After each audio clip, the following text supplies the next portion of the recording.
Një shoqja ime ka një hall dhe i duhet një sqarim. Hajde, ta shohim. Çfarë nuk kuptohet në Islam gruaja që nuk i shkon burrit, sepse burri vazhdimisht i thot asaj, ty të mallkojnë me lajket, sepse ti nuk më vjen mua. Pra, ky pret që gruaja t'i afrohet atij pa kërkuar ai.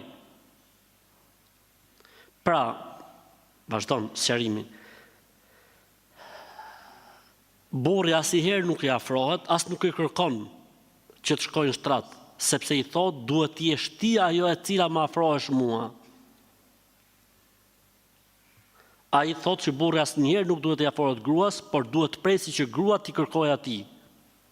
Sepse thuhet në Islam, thot ky i mençmi, thuhet në Islam gruaja që nuk i shkon burrit.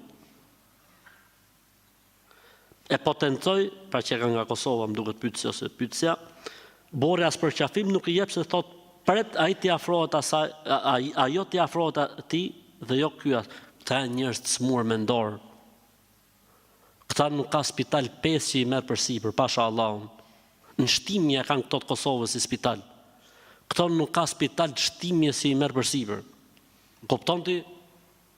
Se ka e ka lexuar ky në cilin Islam, se në Islamin ton që ka ardhur pejgamberi alayhis salam, nuk ekziston gruaja që nuk i shkon burrit. Gruaja që nuk i shkon burrit masi e fton burri.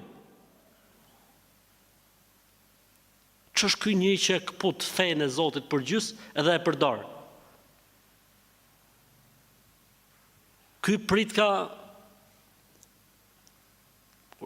ajo duhet, kupton?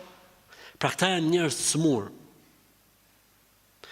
të cilët kanë lexuar fenë si mas karakterit të tyre, ja vëlla ka kput hadithin për gjys burri vëlla.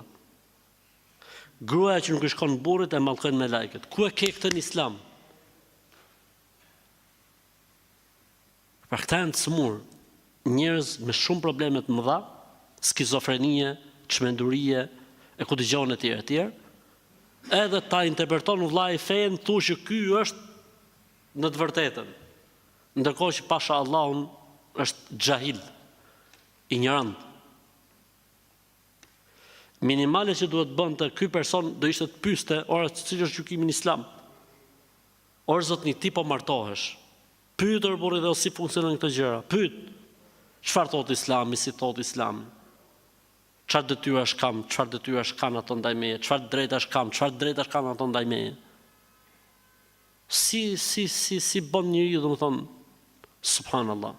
Nuk ka gjë më të keqe se sa përdorimi i fesë nga njerëz që kanë karaktere dhe probleme mendore. Nuk ka gjë më të rëndë dhe më të keqe. Unë kam treguar rastin atij personit juve, që hyte ndaja gruz dhe thotë e ke haram më nda prej meje se s'futesh në xhenet. Gruaja e bën me vula në gjithë trupin. Tu rraf rregullisht dhe ky thotë po ndave haram në xhenetin, se ka thonë pejgamberi sallam, ai gruaj që ndahet ka haram, e kupton? Njerëz të smur mendor, njerëz të smur mendor.